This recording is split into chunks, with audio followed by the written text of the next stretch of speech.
Why is everyone looking at me like that?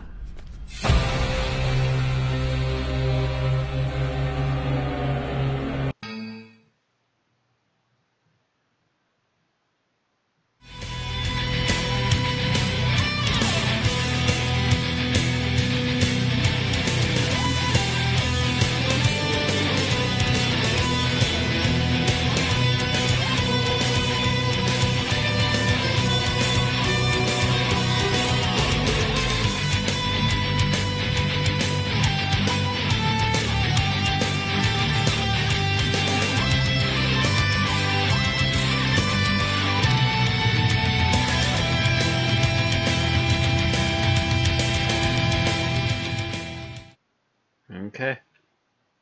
Welcome, humans, Shadowkin, and everyone else confused by the ending, to the 184th episode of an Unearthly podcast, streaming live on the 7th of December, 2016, and featuring Class Episode 8, The Lost, written by Patrick Ness. I am Bill Sylvia, the Man in Black, and with me are Mad Matt Winchell. I am drinking the last black label in my town. Randy Ronson McCulloch. Just tried Big Red. Don't like it. Aaron Romeo Moon Burke. Yum. Tim the Enchanter Sheridan. Hello. And Miles Reed Lobato. The Unearthly podcast not endorsed wearing with 6-inch heels while heavily pregnant. Okay. Was she really wearing 6-inch heels? They were pretty spiky. Yeah. Yes, I haven't seen her with any flat shoes at all this season, so... The only time I paid attention to her feet was, wow, she can kick in that state? But... All right. Well, we are going to have a lot to say about tonight's episode. I am fairly certain of that. Oh, I think so. Mm-hmm. There's Good thing it's a light talk news about. week. Yeah, and it is a light news week. And since we can get into that, and we have a little bit that we want to do before the review proper, talking about another series that had escaped our attention up until now, we're gonna go right into the news, and starting with birthdays, of which we only have 3 of note this week. Starting with the 1st of September, we want to say happy birthday to Deep Roy, who played Mr. Sin in the famous episode The Talons of Wang Chiang. He's also known as playing Scotty's little alien assistant in the Star Trek reboot movies, all the Oompa Loompas in Charlie and the Chocolate Factory, and he's just about everywhere in science fiction these days. And he turned 59. No. Next up, we actually skip forward to the 6th and say happy birthday to Noel Clark, who played Mickey Smith in the Eccleston and Tennant eras. And Also he was turned in 40 Star Trek. He was in Into Darkness. Yes, he was. And he turned 41. However, I'm afraid that Star Trek streak ends on our next one, which was today, the 7th of December, and Wendy Padbury, who played Zoe during the Second Doctor era, and she turned 69. Happy birthday to Deep Roy, Noel, and Wendy. Yes. And that's our birthdays. All right, now on to our death days. Here with Lost Stories, we have recently lost Johnny Dennis, also known as Murray the bus driver in Delta and the Bannermen, who died on Monday, December 5th. Johnny was also known as a very famous announcer for cricketing in the UK. You know, if we review that episode one day, the plot might actually stick in my head. I've seen that episode like 3-4 times, and it still doesn't stick in my head. I've seen it twice, yeah. Johnny Dennis was also involved in The Bill, The Devil's Crown, The Enigma Files, which I've heard of, Prospects, Dempsey and Makepeace, Surgical Spirit and Conjugal Rights, and on film he also was in Billy the Kid and The Green Bay's Vampire, The Great Escape 2, The Untold Story, and Il Giovanni Toscanini. So he's been kind of all over the place. Mm-hmm, Yeah. He was also a keen cricketer. He didn't just comment on it. Well, I think by the point that he was getting up to dying, he was doing announcing mostly. Mm-hmm. Apparently he's been doing announcing for a while, too, if it's one of his bigger noted things as well, so...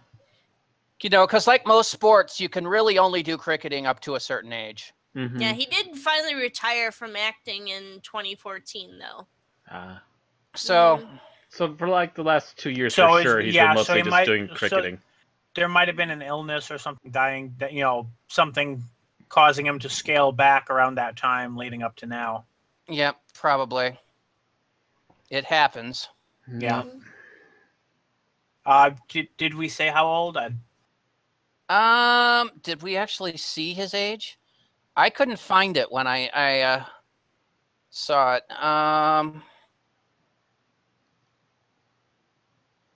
Let me look it up here, because I did not see it when I was looking earlier. So yeah, it that's just why. said that his career spanned 38 years. And I know there are some British people from that age whose birth paperwork was lost in the Blitz. This depending on how old this he might be is. another one of them, because I cannot find his birthday anywhere. Okay. I'm assuming you already checked Wiki. He doesn't have a He wiki. doesn't even show up. Okay. Yep. I'm just surprised there was a Great Escape 2. Yeah, I know. Great Escape 2, Escape Harder. Great Escape 2, Escape from New York. Wait, hang on. The Great Escape 2, The Quickening. The Great Escape 2, because the first one failed. Great Escape 2 in 3D. No, wait. No, that'd be the third one. The Great Escape 2, Electric Boogaloo. Great Escape 5, A New Beginning. Great I'm just Escape 2, watching we're the- actually going to do it this time. Great Escape 2, the 2 POW camps. The Great Go on. Escape So we 2, move I on see to- nothing. Yeah. Nothing. Hogan! The Great Escape 2, Hogan's Heroes. The Great Escape 2, we move on to Christmas news. Yes, let's Yes, move on to Christmas. Christmas news. So, the BBC has released a very, very large pile of pictures. And they're all pictures of the return of Dr. Mysterio. Forgot there were pictures. Oh yeah, there are a ton of pictures. There's a lady in a red dress, and there's a baby, and a guy in a surgeon's mask. The guy with scars all over his face. And the doctor is holding a baby, and Nardo is holding a baby, and a guy with glasses is holding a baby. Is it the same baby? I think that guy, by some of his things, is our superhero. If you look at the picture, fifth row, far right, he's pretty much doing the Clark Kent right there.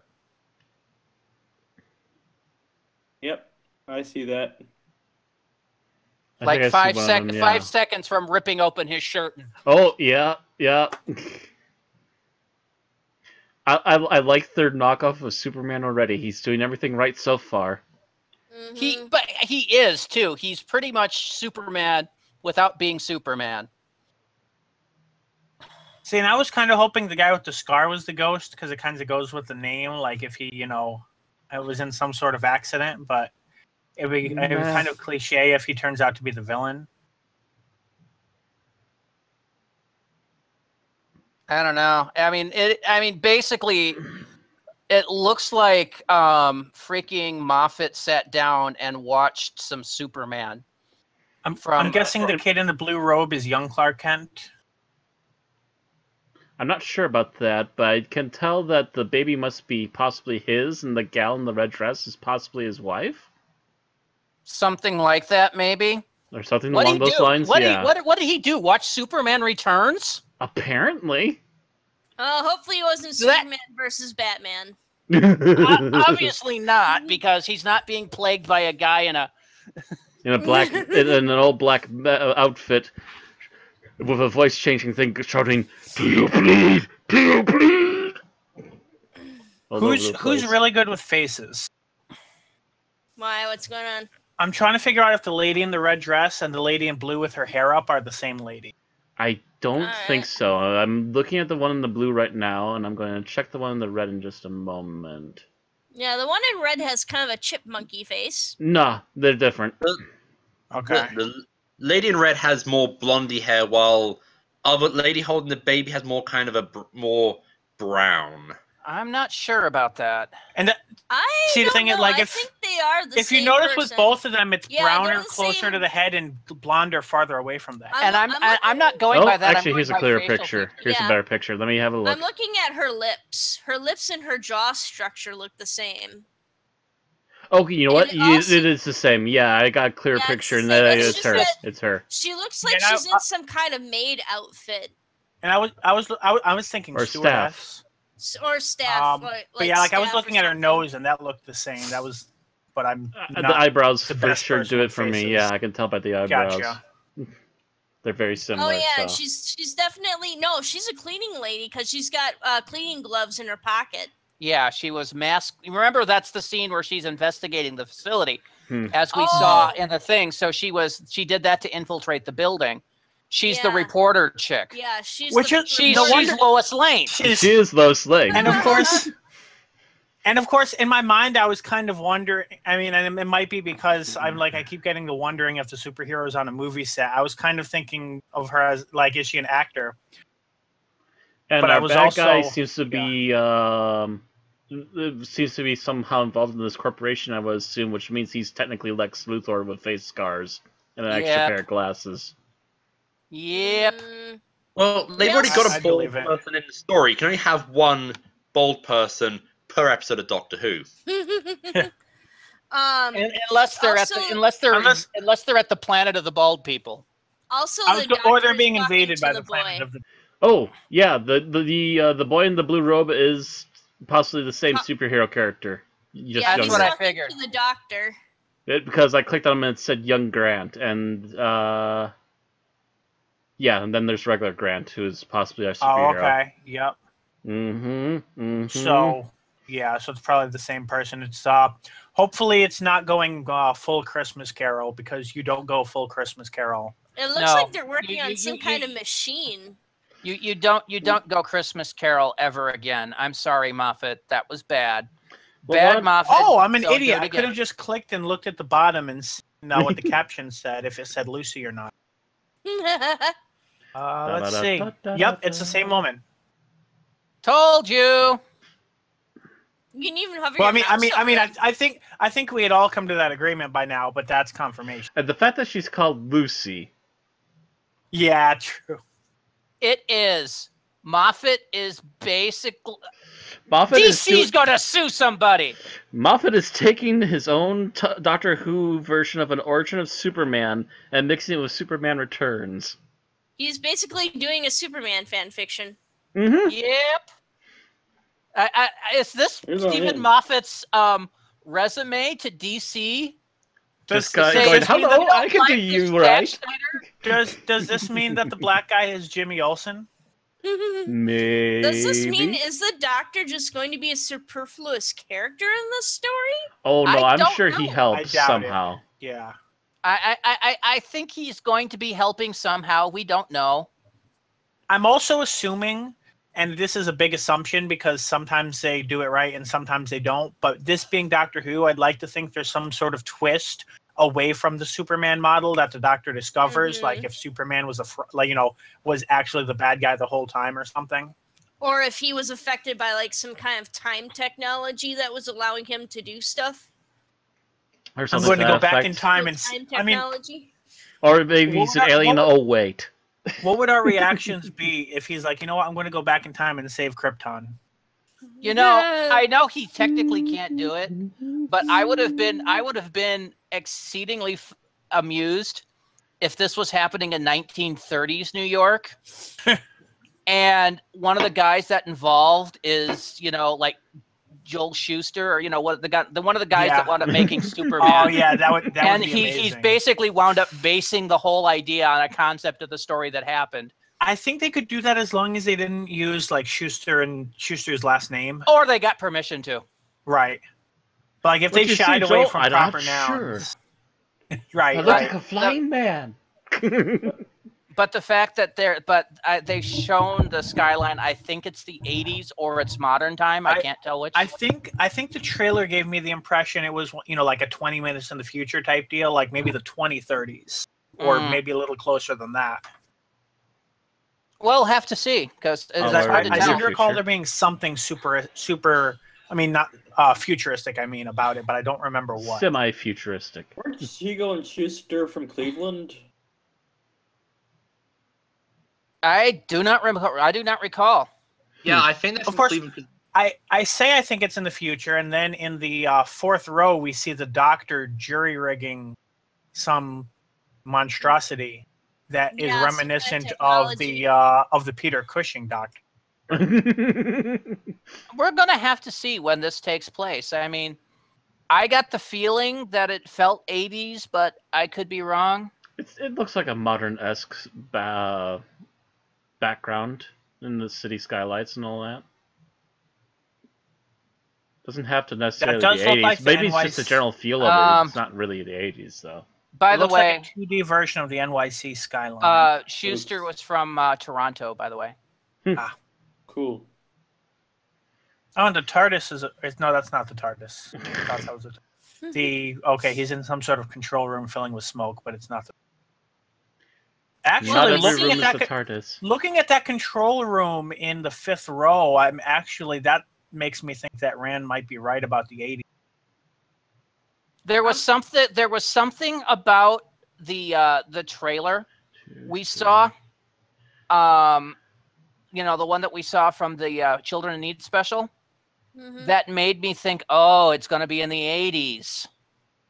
I'm going to have to go back and rewatch the trailers on my own Actually, time. I'm wondering if maybe the bit with the young version of the superhero is going to be in the 80s. That could be. Then flash I'm forward looking at 20 all years. the dishes. I'm looking at the radio dishes lined up around the base of this contraption that they've rigged.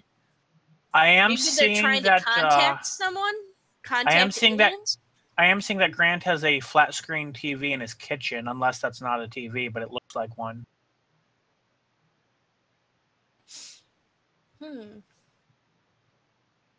Anyway. Yeah, that looks like a flat screen. You're right.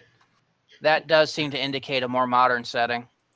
Like I said, You might I bet you might the be right kid about the version of 20 him- minutes into the future. Mm-hmm. Like I said, I'm betting you that the younger version, when we meet him, is going to be in something like the 80s or early 90s. Right. So, Or it's just going to be one of those things where it's like every other superhero movie that's out these days, where the tech all seems to be a mix of modern and freaking Right. deco. Also, Nardole is trying to eat a tulip. he's alien. He's allowed to. We've all been there. Any other major observations before we move on to cinemas? Um, We're good to go? no, I think that's about it. It's kind of hard to make any full predictions here. Okay, Tim, take us. All right. BBC Worldwide og Cinemax stolt over et kun presentere begge fremme på det nye Doctor Who. I luftsnitt, The Return of Dr. Mysterio.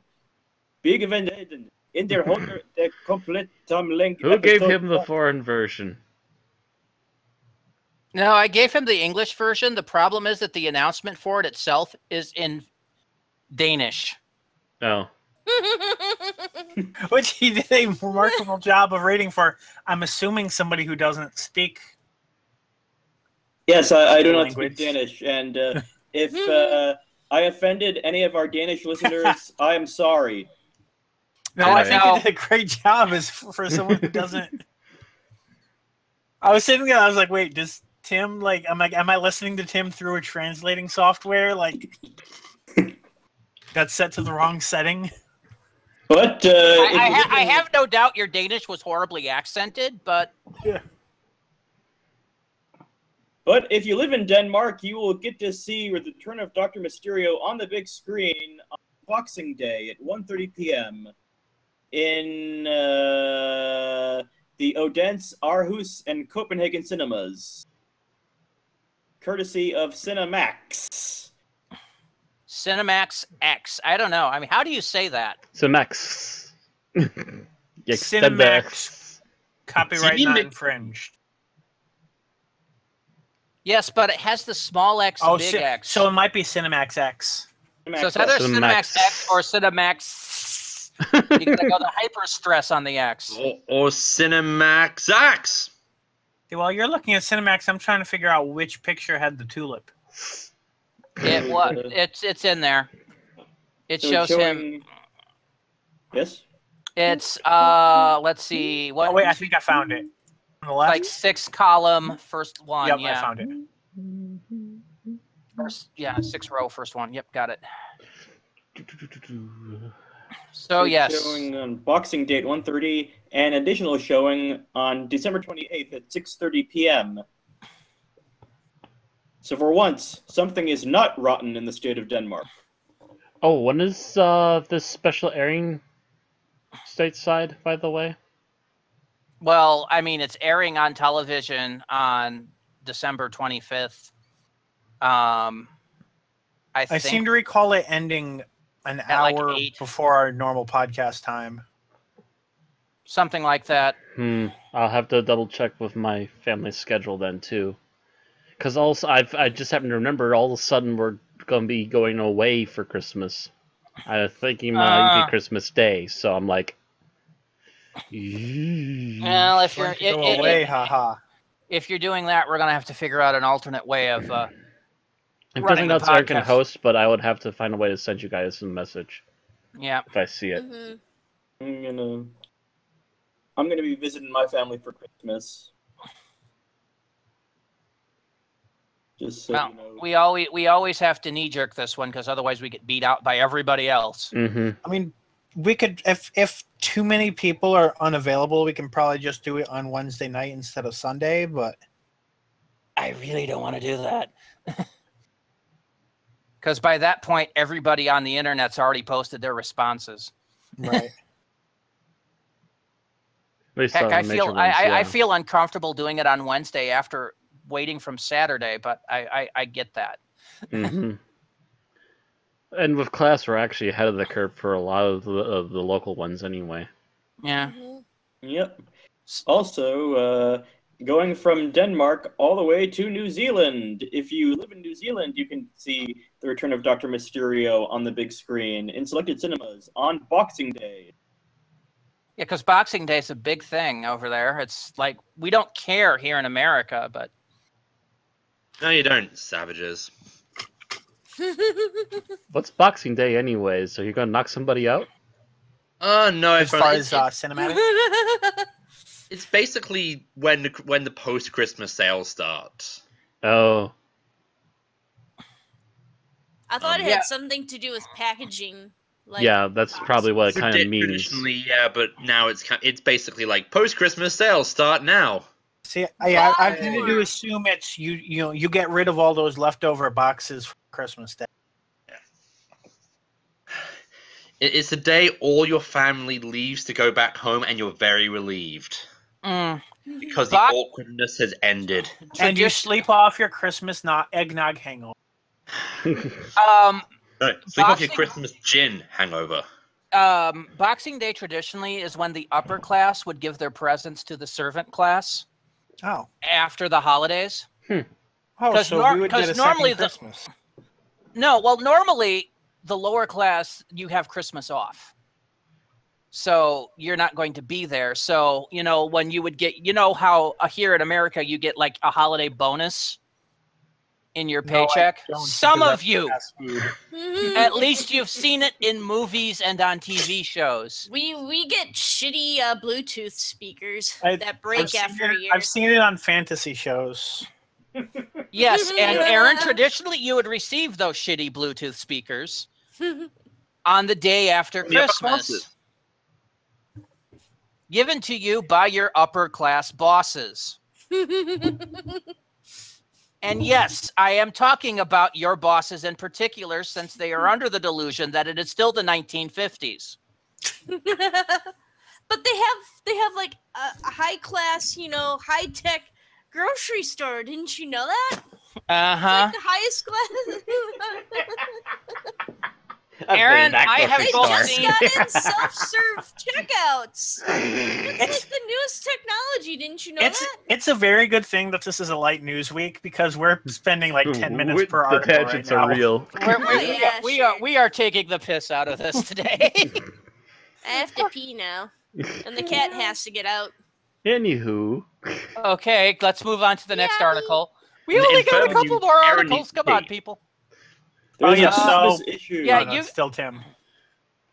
There's a Christmas issue of Radio Times. It's the legendary double edition of Radio Times, and it has an interview with Peter Capaldi. Yay, Oh. Peter Capaldi! It is that time of year, actually. Yeah, every year the Christmas issue of the Radio Times comes out. This year we didn't make the cover. And I think this is the first time in a while we haven't made the cover. Despite the fact that this is actually looking to be a relatively decent seasonal episode. Oh, you're saying Doctor Who didn't make the cover? I thought you meant us. Like No. we didn't- We don't even rate an article, much less the cover. That would be surprising. Wow, maybe I'm more famous if than we us. paid them a bunch of money, we could get an advert. But at this point, no. No, Tim, down. Aw. But I wouldn't be on the cover of Radio Times. That's when you know you've made it. But like the last, I think 2-3 years, the cover has had something to do with the Doctor Who Christmas special. So I believe the last year was the one with him with the reindeer antlers in the nose. No, I think that was the year before. No, that was last year. Well, no, it would have had to been last year because that's the year that happened on the episode. On the episode, yeah, he had the reindeer antlers on and everything. When we first meet him. Anyway. Is that it for that article? Yeah, it has basically some information and I think some interviews regarding the Christmas special. But it's nothing that we really haven't seen much of yet before. Includes an exclusive photo shoot featuring Doctor Who in New York. Well, we mentioned that Doctor Who will not be on the Radio Times cover. Another thing that's not happening is Mark Gatiss writing the sequel to Sleep No More, according to Cultbox. They say that rumors have been circulating of Mark Gatiss writing a sequel to it. He says that, and he is quoted as having mentioned earlier on that he'll see if he can do it. But as of now, he has not done so. There was a fake episode list that included in episode 8, The Sandmen Return by Mark Gattis, to which he responded, "No, they don't, and they'd probably spell my name correctly." He also says we've not even explored the whole of Britain, never mind the universe. And if you imagine doing a story in Robert Louis Stevenson's Edinburgh or India, things like that, I think can make each episode very distinctive. So I'd love to do more like that, I suppose, and just keep reinventing. So in other words, when the reception to Sleep No More was terrible, he kind of lost interest in doing a sequel. Which is That's just as my well. take out of it anyway. Unless he could do a better sequel, but Yeah. that would have to wait until he can actually dust it off and give it a proper go. I'd be content to wait until Big Finish is ready to take the sand. Yeah, and let pretty them much. do the sequel. But that's pretty much it on this one. That's really all there is to say. All right. Well, Peter Capaldi is asking one gigantic question. One I think that the Rolling Stones asked a long time ago. And that is that you got to let me know now. Should I stay or should I go now? Stay at least one more year. He's That was the Clash. What's the Clash? Yeah. I think the Stones did a cover. I think the Stones did a cover. Either way, I'm not big on that era of rock, so Yeah. It's just before I get into it, Matt. So he hasn't actually made the decision on whether he is staying past Series 10 or not. He is already scheduled for, of course, this Christmas special, followed by the 12-part series. And next year's Christmas special is actually listed now as still being under Stephen Moffat's control. So Chibnall won't take over until 2018. The question is, does Moffat have to write a regeneration for 2017 or not? And the answer is we don't know, because Capaldi doesn't know. Give it at least 1 year, Capaldi. Of course, when the last time we had the showrunner change ships was when David Tennant regenerated into Matt Smith at the same time that we lost Russell T. and Julie Gardner from the show. So that was a massive change in the series direction. Everything. Moffat had to start from scratch. And I think the only companion that kept working on anything Doctor Who related at that time was Barrowman, and he was in America working on Torchwood. Miracle Day. Yeah. Barrowman. And the fact is that we haven't seen any of the classic companions return, not even Barrowman, although there's always been rumors. And we did see Billie Piper in the 50th anniversary, but that's an anniversary special. Right. Yeah. And she brought she brought a David Tennant with. There's other than Moffat wrote episodes, there's been no really continuity turnover between the Tennant and Era. So the question is, are we going to see at least a partial continuity return with Capaldi continuing as the Doctor, or is Chibnall going to have to start from scratch? Well, we know somebody wants at least one monster keep appearing, but we'll get to that when we talk about Class. Mm-hmm. That's a separate issue. Personally, I wish Capaldi would stay for one season afterwards, just to make it an easier transition and a more continuity continuing transition than a flat out stop and start, because the Davies to Moffat era was a bit jarring for me. It really literally felt like a different show coming out of. Jarring for you. Imagine being new to Doctor Who and Netflix skipped the specials year and went straight from Stolen Earth Journey's End to the 11th Hour, and you have no idea why. They fixed that eventually, and then they lost the rights to Doctor. They did fix it eventually.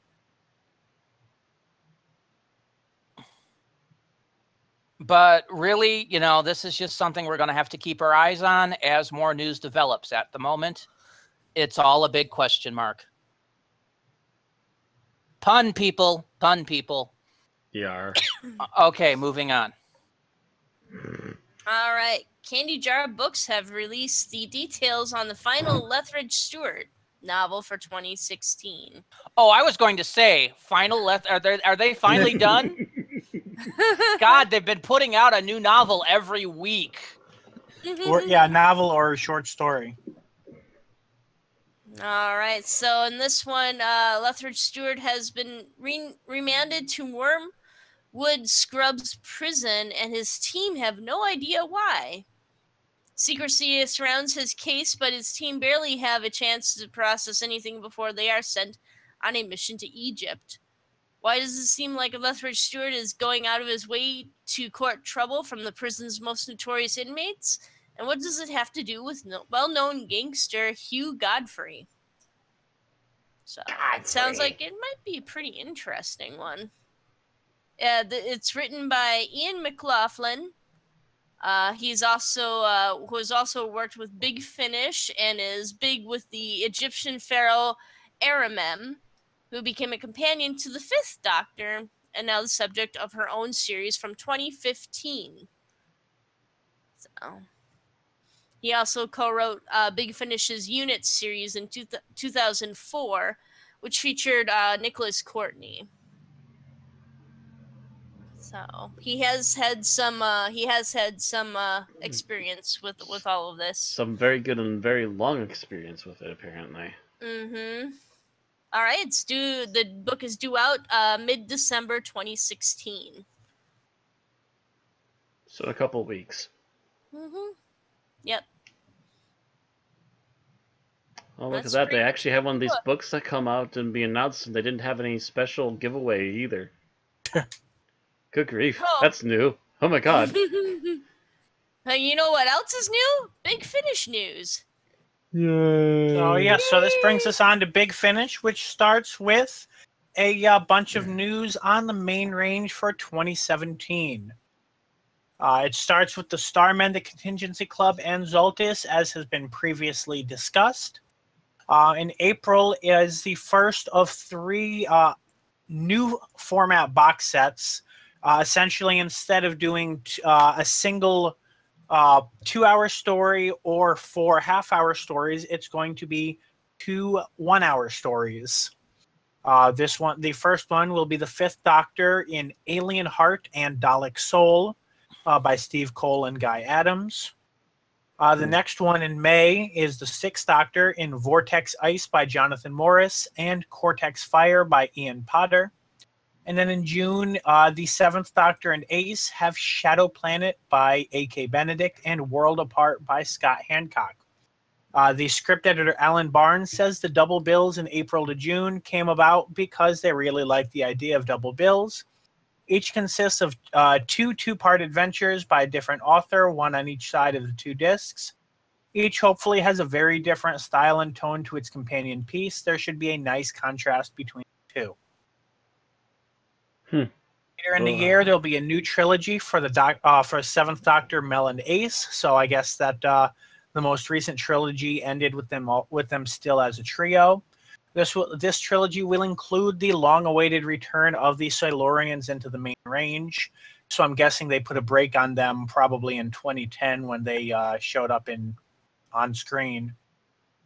And then a special one-off adventure for the Fifth Doctor and Tegan, along with another Doctor's one-time companion. I've seen some discussion on this, and there seems to be debate whether one-time companion simply means former companion or a one-off companion. So either way, it's the Fifth and Tegan with another companion that has traveled with a different Doctor. And it will end with a trilogy of adventures featuring the Sixth Doctor, Constance and Flip, which follows on from the trilogy that's ending. There will also be a John Dorney script in July for The High Price of Parking, starring the Seventh Doctor. And in August, there will be a title that is not yet announced.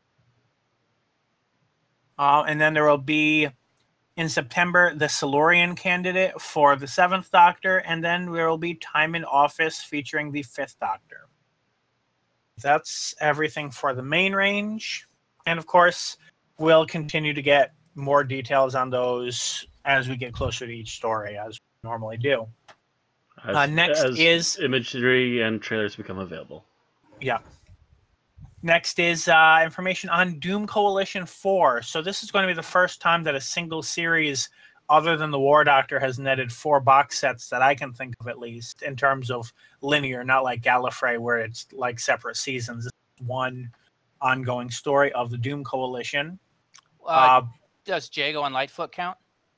No, because it's the same. It's like Doom Coalition is like a single story arc as compared to being essentially a different show, like Jago and Lightfoot or the others are. Okay. Doom Coalition is one story arc that started with Doom Coalition 1 after Dark Eyes 3 ended. Okay. Just looking at the photos, I am seeing that River Song returns and Weeping Angels appear. So, Head scratch. Head scratch because Weeping Angels on radio. Yeah, I know. That's the one thing about Weeping Angels. I know the fan base really like them, but they're not made for radio drama. They're a very visual monster. Very much so, and it's going to be very hard for them to do it. From what I understand, they were done well in Classic Doctor's New Monster. We would have we have to listen to it to see. Yeah. Until then, I'm skeptical. None of us have listened I would to that assume there's ways, but I would have to literally witness it in order to say, yeah, they got it. They do announce that Doom Coalition 4 is the finale to this saga, which will bring it to a total of 16 episodes, 4 per box set. Which starts in the situation in which the Doctor and his companions have been defeated, and Gallifrey has been overtaken by a group of dangerous fanatics. Isn't that where everything was at the beginning of the war anyway? I'm just trying to skim this for the most important things. The Doctor, of course, Paul McGann returns as the Doctor, alongside Nicola Walker as Liv Chenka and Hattie Morahan as Helen Sinclair. Mark Bonner returns as the villain, the 11. Robert Bathurst as Padrak. Emma Cuniff as the Sonomancer. And Rufus Hound as the Meddling Monk. With these stories, all the stories are just okay. It's the first story is Ship in a Bottle, then Songs of Love, The Side of the Angels, which is set in New York City. Apparently, it says the New York. Or did I miss? Oh, Big Fish, don't make me have to hurt you. Ship in a Bottle, Songs of Love, The Side of the Angels. I'm apparently not. But it's okay. Cardinal Olistra, an earlier version of Cardinal Olistra, played by Carolyn Pickles, will be appearing. See? As will Beth Chalmers as Veclin. So this is a quasi prequel to the War Doctor, which makes sense considering that the next Eighth Doctor box set is quite possibly going to be the Eighth Doctor, the Time War. Mm-hmm. Basically, with a series that'll lead up to Night of the Doctor. Yep, pretty much. Yeah. Pretty much a good idea there. And I think that's all the important information here. It will be out in March and can be pre-ordered for £20 on download or CD, apparently. All right. And that does it for our news. Now, before we get into the main review, we had a couple other things we wanted to talk about. The first is the other science fiction giant to come out of Britain in the last 30 years. What? It's 1999? No. We are talking about pretty much the only major science fiction that you had in England that was not imported from America between the fall and the return of Doctor Who. And that is the comedy sci-fi series Red Dwarf.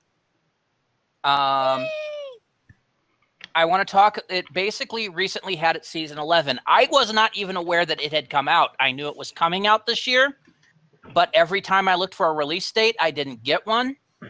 And then just about a week ago, I saw somebody on Facebook say watching Red Dwarf, and that just got me thinking.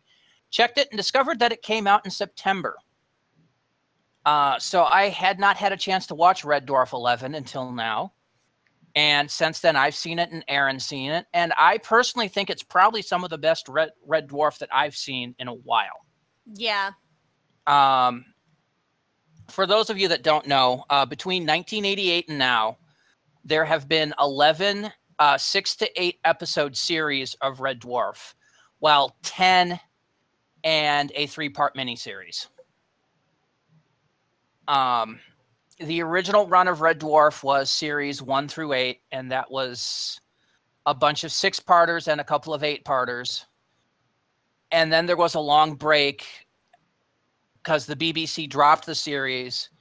It was picked up for a special called Back to Earth on Dave TV, and they've since commissioned 3 more series, 2 of which have now aired.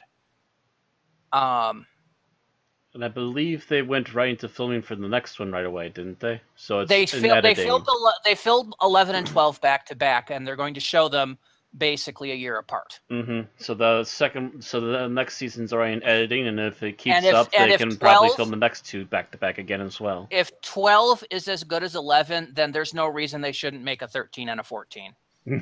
Because this is some of the snappiest writing I've seen out of the Red Dwarf team. Mm-hmm. In a very long time. The first episode alone was very, very witty. It wasn't as pure funny as the rest of the episode, but the writing itself was so witty it made up for it. The special effects are better. The settings are actually pretty decent. I mean, some of them are your typical, going through a boiler room here and there, but well, of course, it's the Red Dwarf. Running along. If it's not a boiler room, I'd be disappointed. Yeah. Some of the sets look pretty good. The ship that they developed for the second episode was very well done. After that, you got to see more of what looked to be, back room in some factory, a couple of sets. But all of their CGI effects, while not Doctor Who quality, are still well done for a comedy series. Their practical effects are still pretty camp, but amusingly so. One particular scene, and this one still cracks me up, is they come across the concept of a ship in an emergency situation using a bioprinter to print out crew members for the emergency. Well, since this is a comedy series, the printer gets jammed. And you wind up with somebody whose face has been elongated because of a printer jam, so his eyes are on the top of his head. The effect is cheesy as hell, but it is so damn funny you don't care. The whole concept was hysterical. And yes, there are a few typical jokes. Crichton takes a crack at FIFA, which I found amusing, and it's just very well done, and I'm actually looking forward to more. I still haven't seen either season 10 or 11. 10 was okay. 10 was okay. It's watchable. And it's not the best thing that the Dwarfers have done. Admittedly, Back to Earth didn't fill me with a lot of confidence when I saw it. 10 was better than Back to Earth. Oh, good. 10 was better than Back to Earth, and 11 is better than 10 by a long shot. Back to Earth was by no means horrible, but it wasn't like as good as, say, season 8. Yeah. And season 8, it was kind of like, at seasons 1 through 4 were great, and then you got kind of a quality drop off for 5, 6, and 7. It picked up again with 8, but by that point the BBC was just like, nope, we're done. And then you did Back to Earth, which was kind of lackluster, and then 10 came in, which was good, and 11's now hitting that great mark again. And if 12 is as good or better than 11, then they're actually producing quality now. They're back on the ball, and I hope they keep on it. It has been too long since we've seen the Dwarfers. There's been too many gaps. It's been 30 years. I mean, when you start out, Dave Lister is a 20-odd year old slacker, and now he's in his 50s. I was going to say, he's been at least 20, if not 30 years now, so... Yeah, he actually mentions that as Lister mentions, that he went through a midlife crisis a few years back. It took him all of 5 minutes. It's like I said, it's great. It's great stuff. It's definitely a must watch, especially if you've seen prior episodes of Red Dwarf or prior seasons. I'm really hoping to see more of it. And I hear a cat. Bucky does too. Oh, that's my cat. All right. So the other thing we should talk about is that CW's DC superhero show had their Invasion crossover last week. I've seen it. Aaron's seen most of it, and Bill's seen it.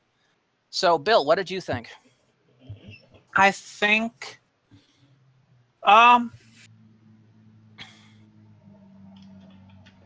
it was on the good side. I don't think it didn't blow me out of the water. I think part of what it did was it very strongly illustrated the difference between the 4 shows. One of the noteworthy things was that Supergirl, it seemed they kind of treated as if it were still what was the previous network? CBS.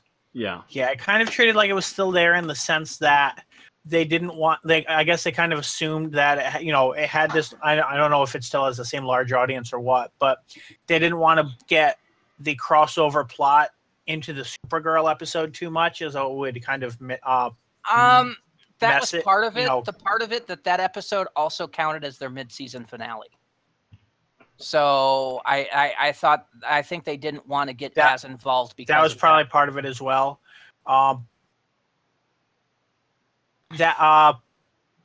on as the other kind of main driving one kind of took it and made it its own by kind of making it a what if scenario featuring the Arrow season 1 cast essentially. It was a Lotus Blossom scenario, if you know that trope. Mm-hmm. Right. And actually, it was almost literally in the sense that it was. It wasn't actually I forget the name of that flower that it appeared in Supergirl at one point too, but the one that Mongol and Cyborg and a few other villains use. The Black Lotus. I think it's the Black Lotus. Is it? It might be. Yeah, that's It's what Black Mercy. There we go. Story. It's not literally a Black Mercy, but it's very, very similar. Yeah, but the original one that they used in the comic books or something was supposed to be a derivative of Black Lotus, which is why the scenario itself is known as a Lotus Blossom. Gotcha.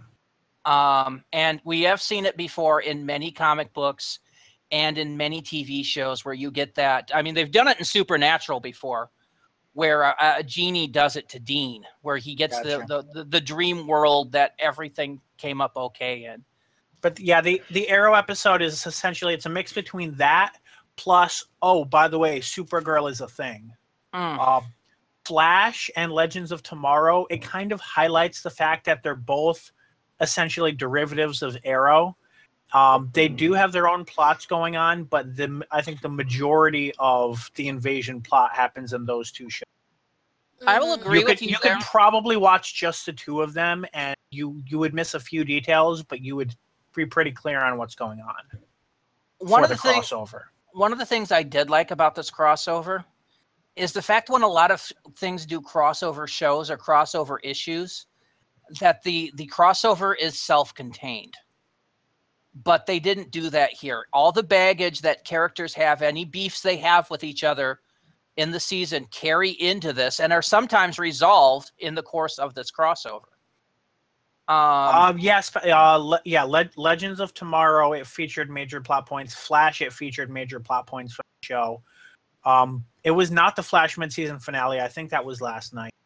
That was last night, and I haven't seen it yet.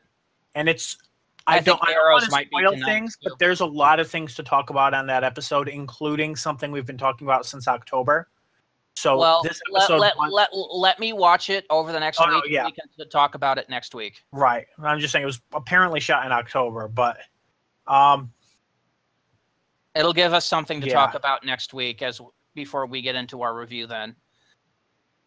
But I thought it was pretty good. There were some points that my attention flagged a bit. One of the things I loved, and that my friend Bob loved even more, was their warehouse that they used as a staging base. I don't know if you picked that up, Bill. What was so special about that warehouse? I didn't pick it up. It's the Hall of Justice. Okay. The literal classic Challenge of the Super Friends Hall of Justice. It is the exact same design with the pillars on the thing and the arch in the front, and it even has the star fountain in the front of it. I was just gonna ask. Okay.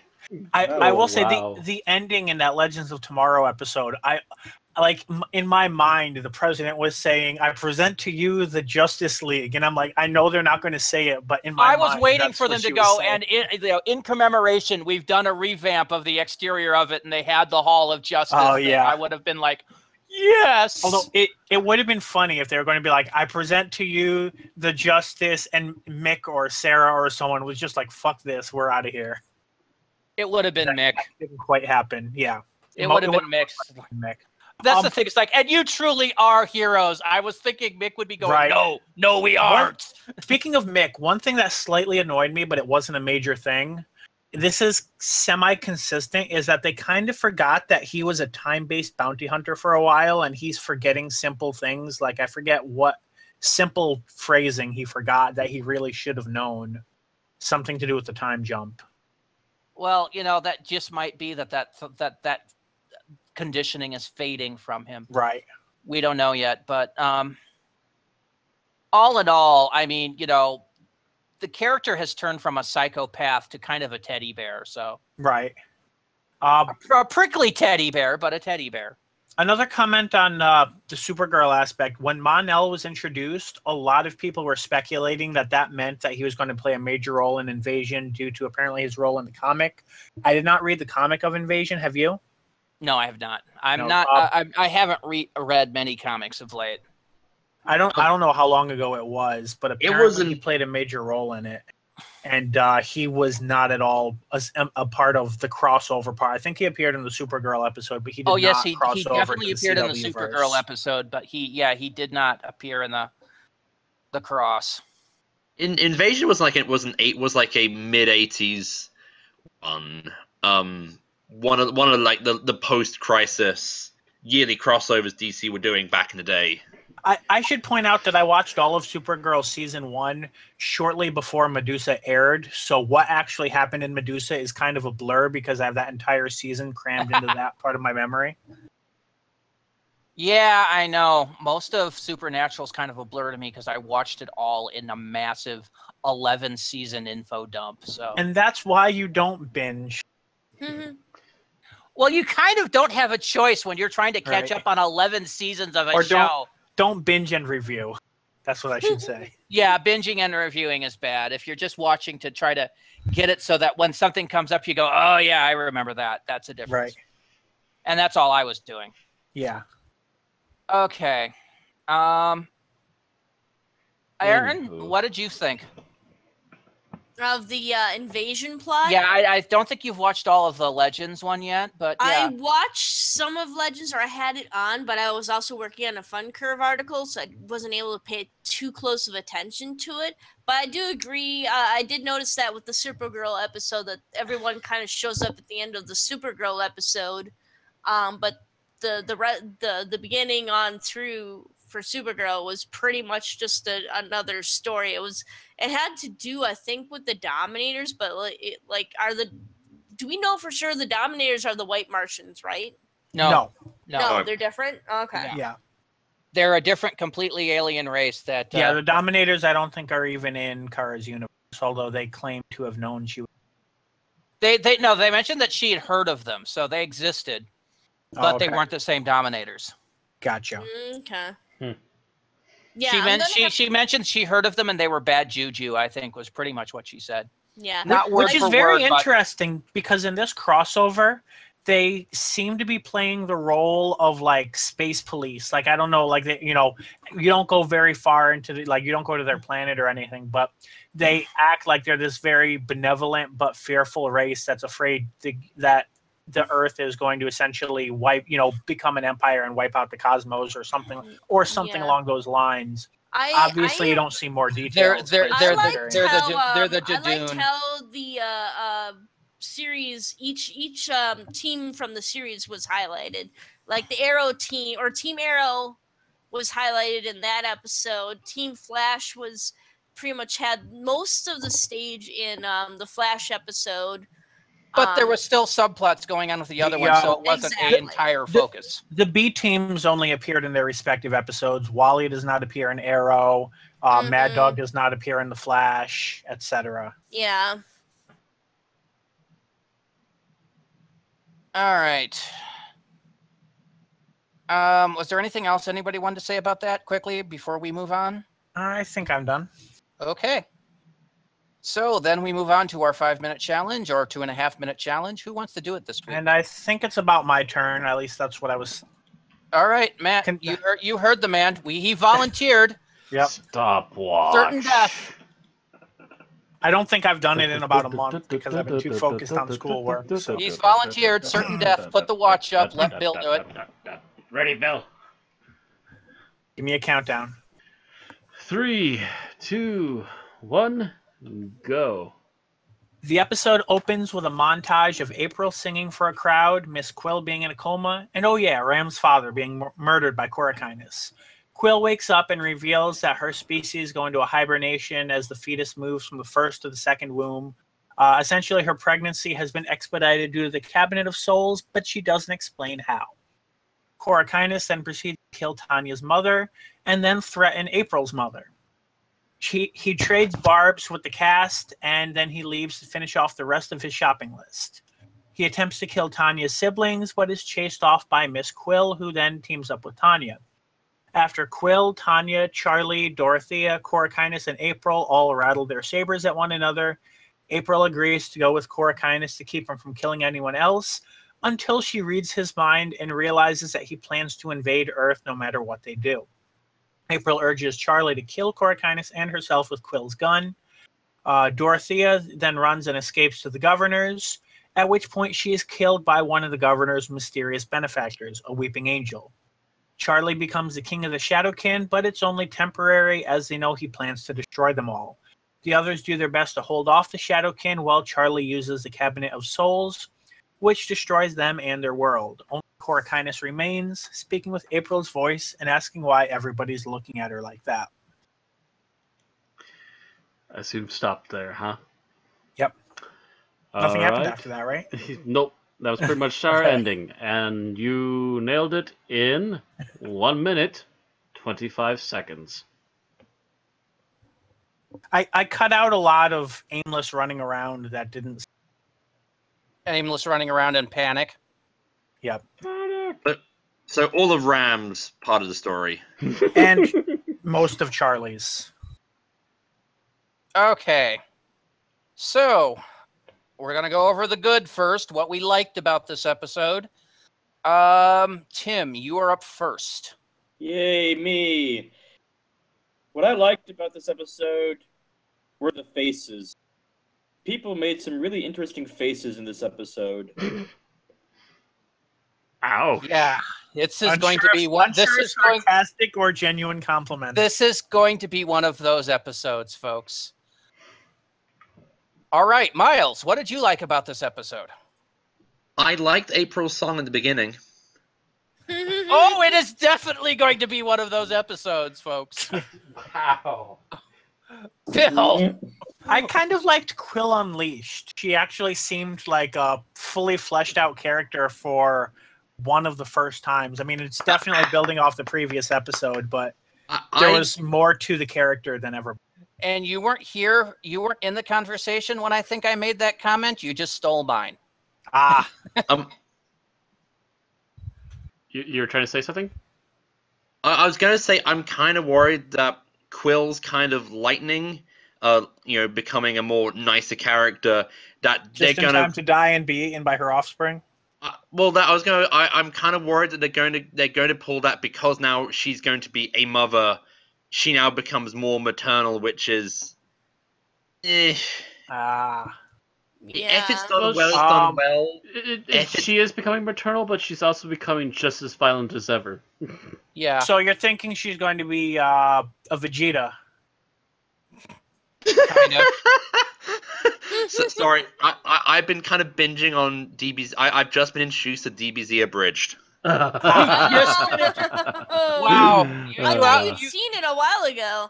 No, I've never really been a big Dragon Ball fan. Well, since these you've been squares introduced make a to it, circle. since you've been introduced to it, you're actually going to get a few of the side references or jokes that Matt and I tend to throw at each other because we both are huge Team 4 That Star tend to go fans. over my head because I only watched a these couple squares make a episodes of circle. Abridged and These I got squares make a annoyed circle. by the repetitive joke. Some characters got Yamcha bad this episode. Oh, yeah. Got real Yamcha. Or I know Raditz. not what this Yamcha is, but sounds depressing. Yeah. Yeah, it's okay. Matt, we're up to what you liked about the episode. I say moving on quickly. The visual effects. I quite like most of the special effects in this episode, especially seeing the weapon actually go off. That was nice. It was interesting to see how it actually works. Okay. An interesting effect with the people turning to like a charcoalish ash texture when they were stabbed. That was also a little odd and interesting too. Yeah. All right. Aaron, what did you like about this episode? I thought April waking up in the body of Korakainis was kind of funny. Like the best sitcom of the year. it was kind of Torchwood Miracle Day ending-ish to me. Mm-mm. So it all it was missing was the rest of the cast going, what? No, What? come on. It wasn't that bad. That was the first thing my brain thought of when I saw it was, they're Miracle Daying this, huh? That literally was the first thing my brain said. And then they moved on to the Weeping Angels scene, and I quickly forgot about it in my rage. Lame.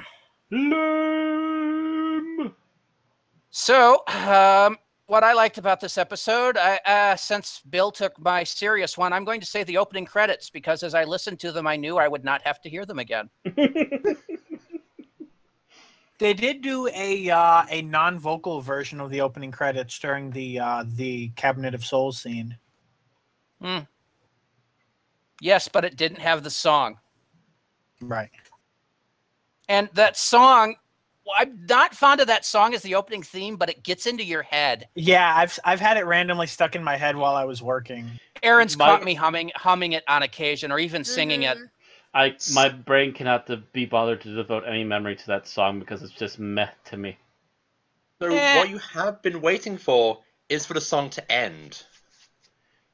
Meanwhile, I can tell you right now, I have Goonies stuck in my head still. Thanks, Aaron.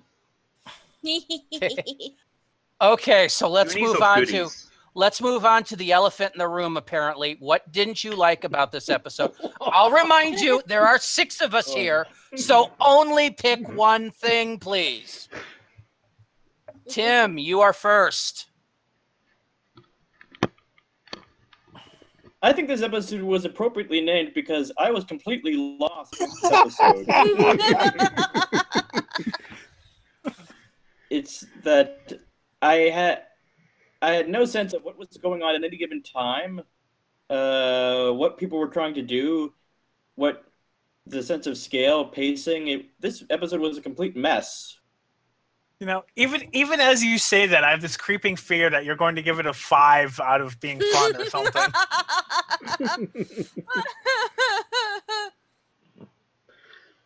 Come on, people. I'll remind you when you vote. Let's not Brexit vote here, please. Ouch.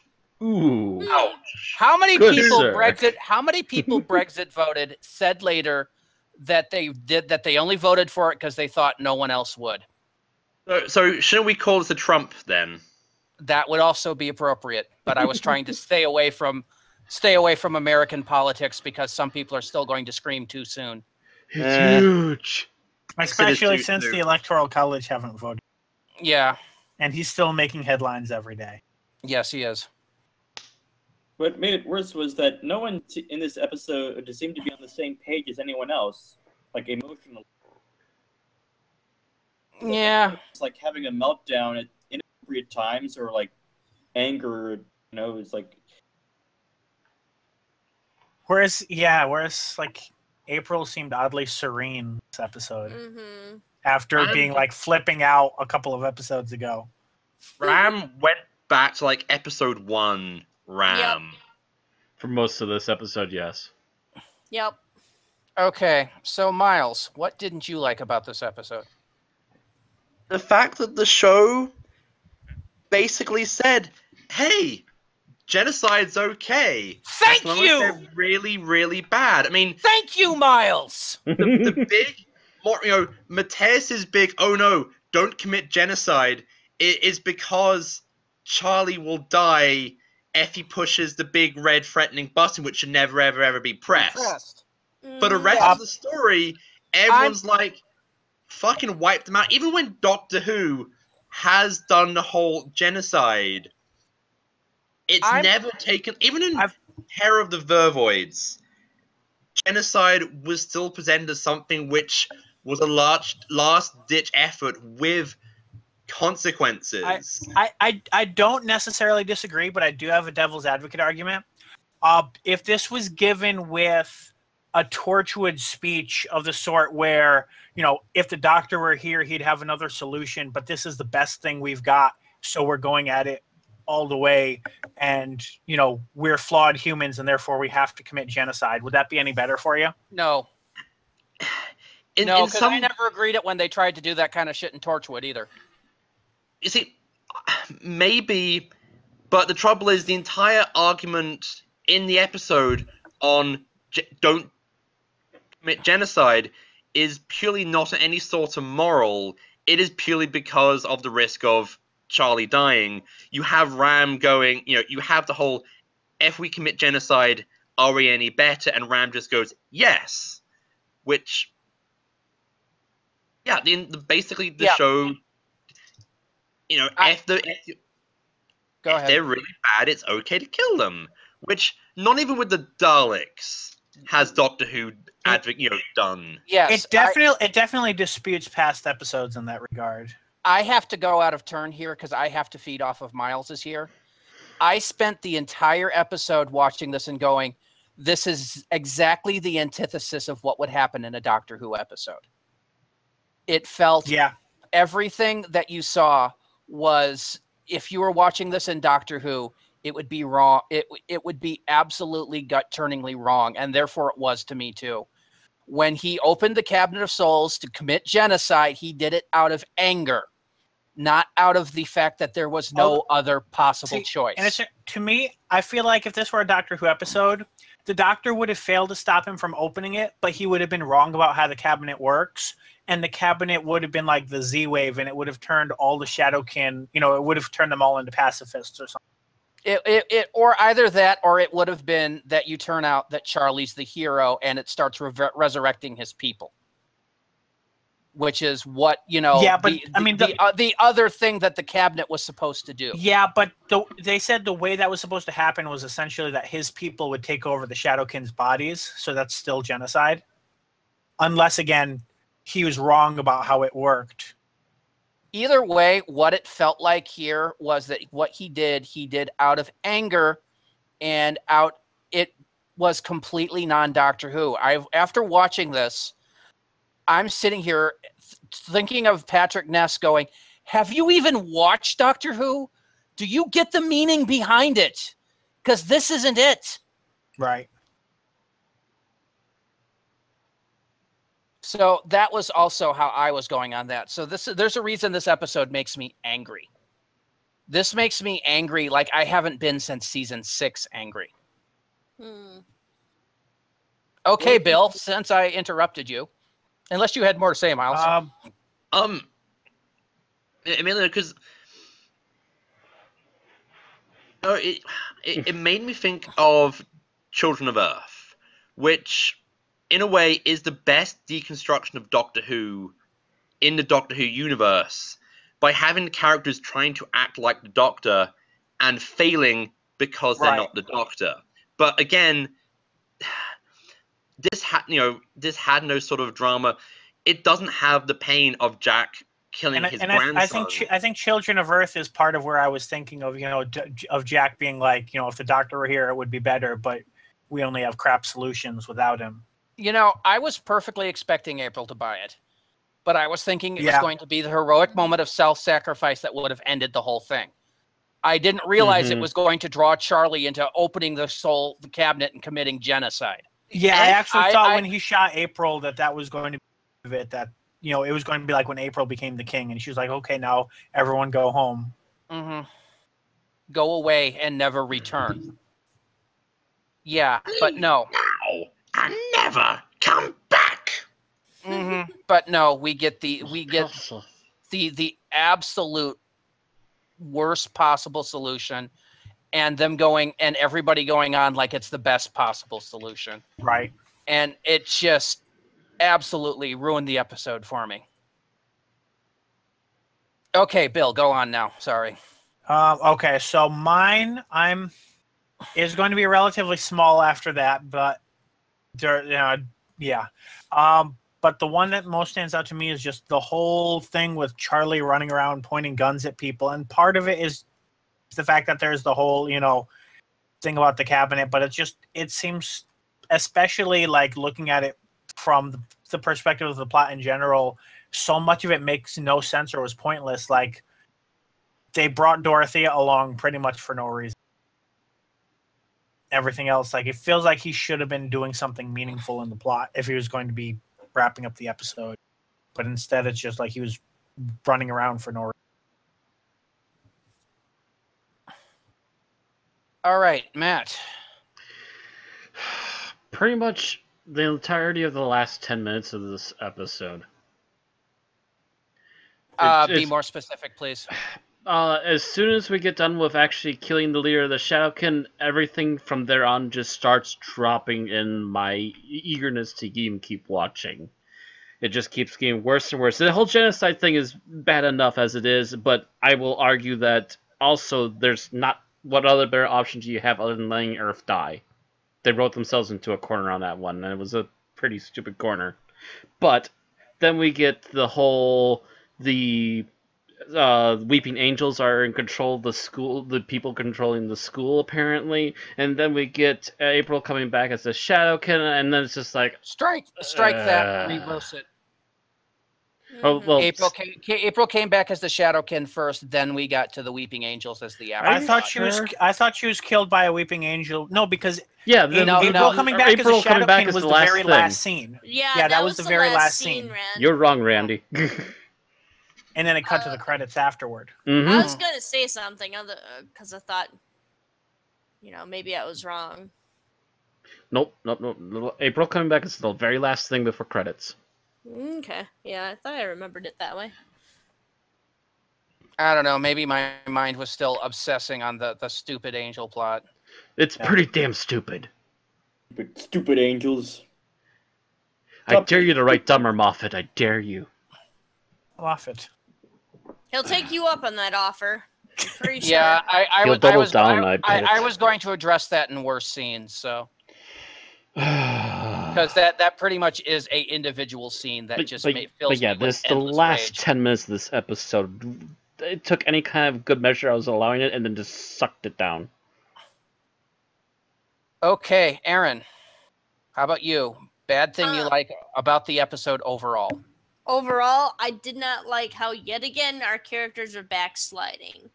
After all this wonderful, character development that we had in the middle of the series and everything, it's just Rom's gone back to being an asshole. April's virtually useless. We get to see her fight and show a little bit of courage towards the end of the episode, but mostly the beginning of the episode is. There's a few symbolic scenes of her preparing to kill herself. Mm-hmm. But nothing really actually comes of that. Yeah. And character backsliding in a series with multiple writers is somewhat understandable. But when it's only one writer. By the way, when there's I will only say, one person writing all the episodes, there's no excuse. I will say that the previous episode indicated that in terms of what you're talking about, there would be a lot of backslide, that there would be a lot of resistance to the group. But I feel like if that were the case, there should have been another episode. There should have been this, an episode to deal with their shit and get it together, and then a climax episode. Not problem was he was out of episodes. Yeah. So if anything, they did, but the episode that should have been them dealing with their shit was Quill, and only Quill. So maybe one of the earlier episodes was how much of this episode could have done without Quill's episode, as decent as it is. Yeah. Granted, it's cool to see her fight and whatever, but yeah, she really is fairly it would not take much work to write those changes out of this episode. Mm-hmm. Especially, I guess the pregnancy is setting up for season 2. But they should have been focused on season 1. Yes, they should have been. Because I don't think there's going to be a season 2. It doesn't look like it at this point. Yeah, they wasted too much time and too much goodwill.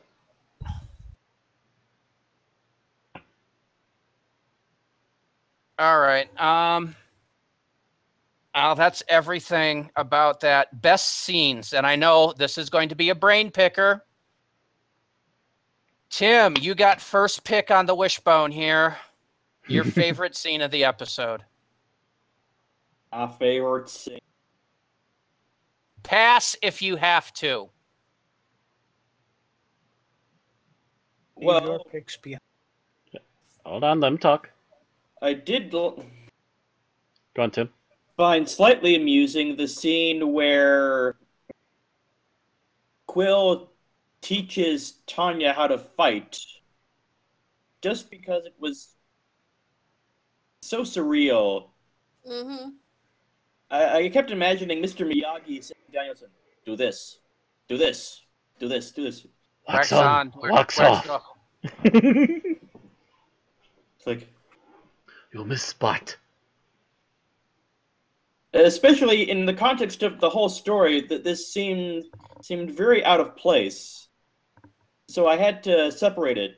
And if you separate it, it's an amusing scene. So yeah, Mhm. that's my favorite scene. Okay. Miles? My favorite scene was the closing credits because it meant I could turn off the file. I would agree with you, but I was too busy being angry to even notice the closing credits. I was already ranting, and I think it had been over with for a good 5 minutes by the time I stopped.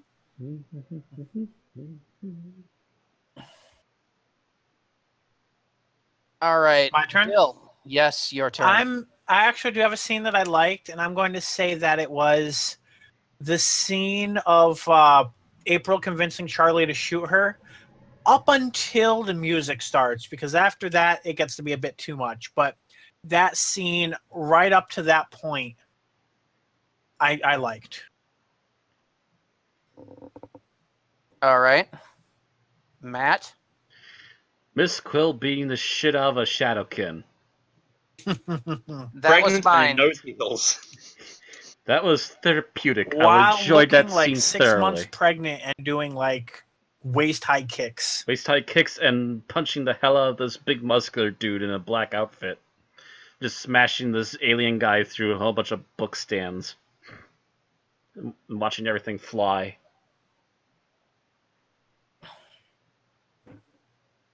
All right, Aaron? I'm gonna go ahead and say pass because most people have already stated what I thought was good with the episode. All right, I think Also, then you my like the favorite. credits as well, then. Yeah. I think my favorite scene then was Tanya realizing Quill was pregnant after crying into her belly Yeah. for like a minute and a half. Oh my god, And you're then pregnant. yeah.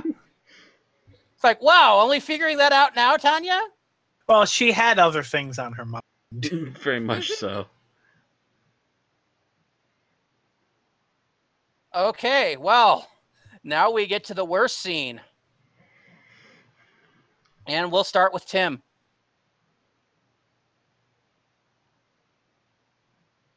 Scene where Ram's dad dies.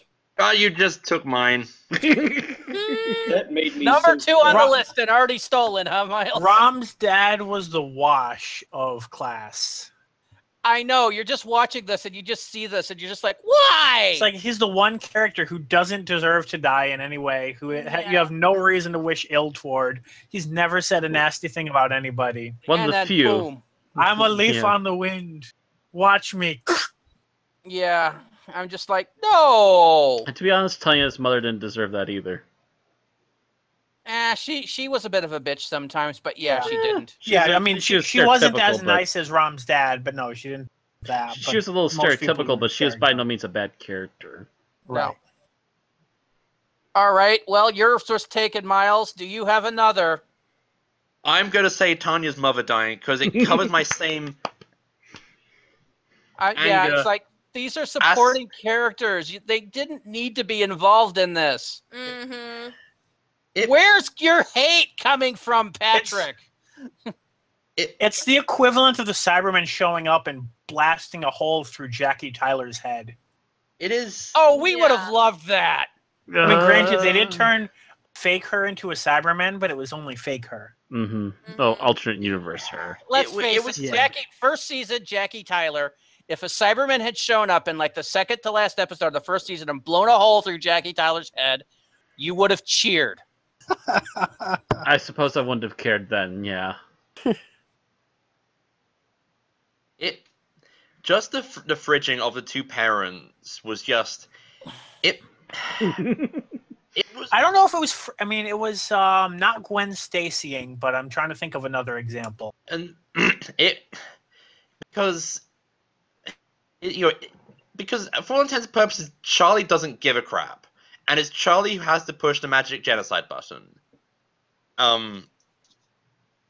Yeah, they were just killed for no purpose, just They so were people. they were killed so that the children of the people that killed them would try to push Charlie into pushing the magic genocide button. Which he wound up doing. Which I'm still not sure what Corkinus was supposed to get out of that.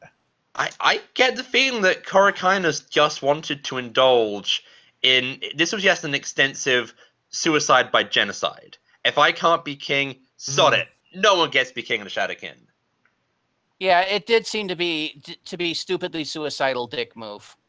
His like my entire motivation is to blow up, is to destroy this planet just because whatever, even if it kills my own.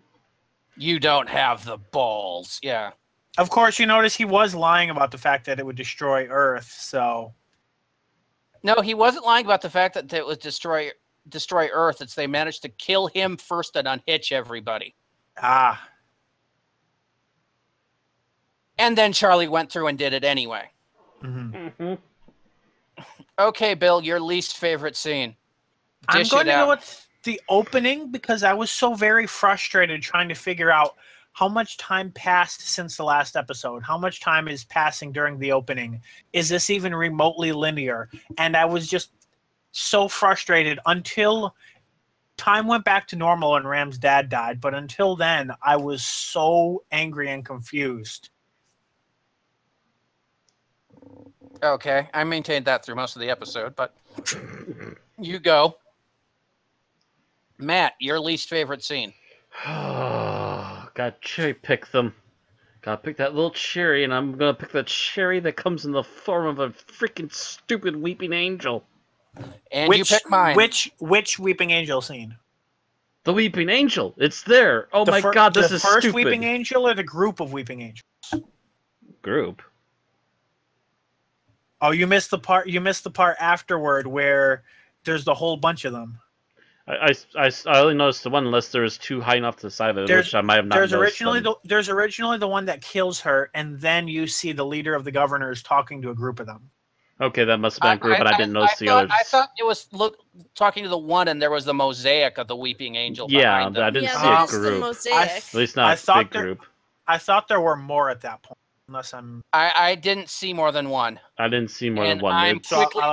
I'm quickly opening up the file and fast forwarding it so I can take a look here. Okay. I'm pretty sure there's only the one. I swear to God, I saw nothing. It was only the one, and that was enough to make me go, "Oh, fuck you, Moffat." Gotcha. Yeah, Matt has talked to my elephant in the room, and this particular scene just drove me absolutely insane. Yeah, there's only one angel in that scene. Okay. Yeah, I don't know what you're seeing, Bill, but it wasn't what everyone else was seeing. He's talking to the same angel who's sitting at the entranceway, and then it zooms in on the Weeping Angel mosaic.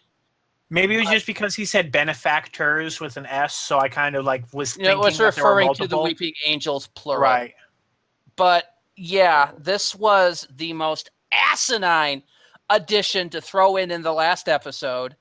It was absolutely shit stupid, and it reeked of Moffat writing. I'm going to add in the fact that they didn't even use the Weeping Angels properly. Yep. Yep. In other they words, left a corpse behind.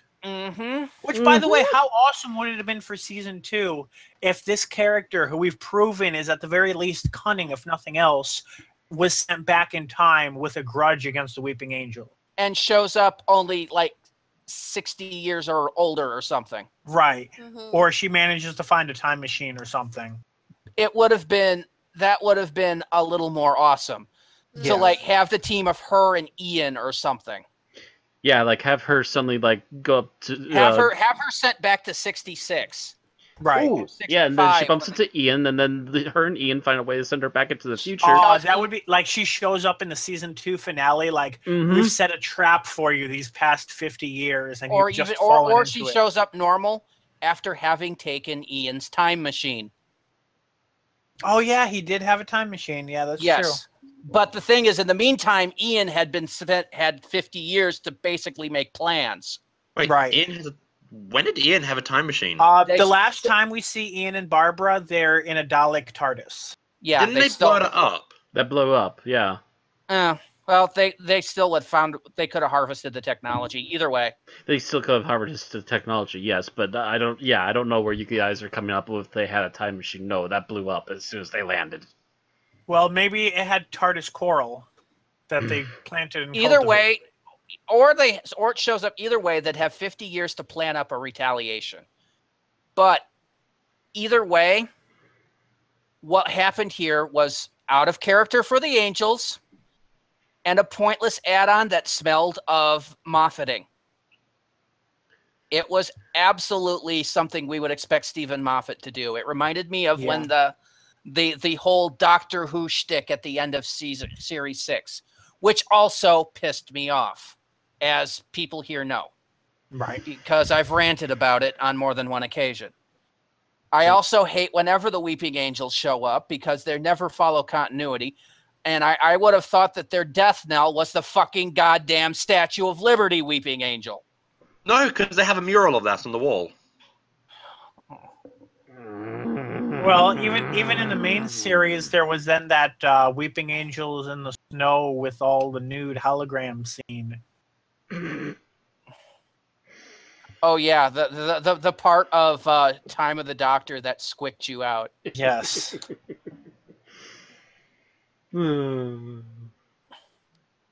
But either way, this just absolutely was a total what the fuck moment, and it was just completely superfluous. And for the plot, was not what we expected, and is a huge disappointment to anybody that's watched this 8 series. So yes, I have to agree with Matt. That is the absolute worst scene of this episode. Aaron, do you have another? Give us another. The scene where April suddenly decides that she doesn't need to protect her mother and goes racing off again to fight the Shadowkin. Instead of, possibly displaying some honed abilities to, zoom in and figure out where the Shadowkin, where Corkinus is exactly, and maybe relaying that information to Quill or someone, or Charlie. I mean, I know that would leave April stuck babysitting her mother. Well, but not like she was doing anything else. Wait, actually, yeah. I like the way you describe it because she could have been a sort of, she could have been their Felicity, or their Oracle. Or their Jean Grey. They did kind of explain why, though, in the episode. She'd much be as I closer, hate apparently, yeah. No, because the fact that she had used the shadow power to give her the ability to walk again, that meant that she already had part of the Shadowkin in her, and therefore was already bonded. Therefore, was already part of their. If you commit genocide on us, she was already a living hostage in that case. That's why they didn't. Oh, so that means her mom is dead? Mm-hmm. No. No, her mom lost the use of her legs. Mm-hmm. When April was killed, she lost the bonding, and was immediately paralyzed again. I wish that there had been like some way of actually showing April as becoming stronger, like with some kind of stronger telepathic abilities or whatever. Right. It would have made her more interesting to watch. Character development? What's that? Continuity events in the story. What's since, this? As we mentioned, mentally they were kind of regressing and losing their ability to cope due to the events of the of episode 6. So it would have been nice to show that they had picked up some skills throughout the season. Mm-hmm. Yeah, and especially since Ram apparently hasn't gotten any better at soccer since he got his leg. Yeah, well, he had his mind on other things too. Don't give up. Stop. That just made that death even more heartbreaking. He's like, "No, I'm going to push you to do what you want to succeed in. I'm going," and then he dies. I'm not giving up on you. Oh shit! I'm dead. Dead now. I'm a character plot that'll never be visited again. Bye. By the way, since I don't think I'm going to get a better chance to say this, there were enough deaths that I started to have the failest meme of the what you say playing in my head when everyone died, and then Ooh, when what you April got Oh, shot, Jesus, the man. You episode missed the started to play perfect music opening on bump. its own.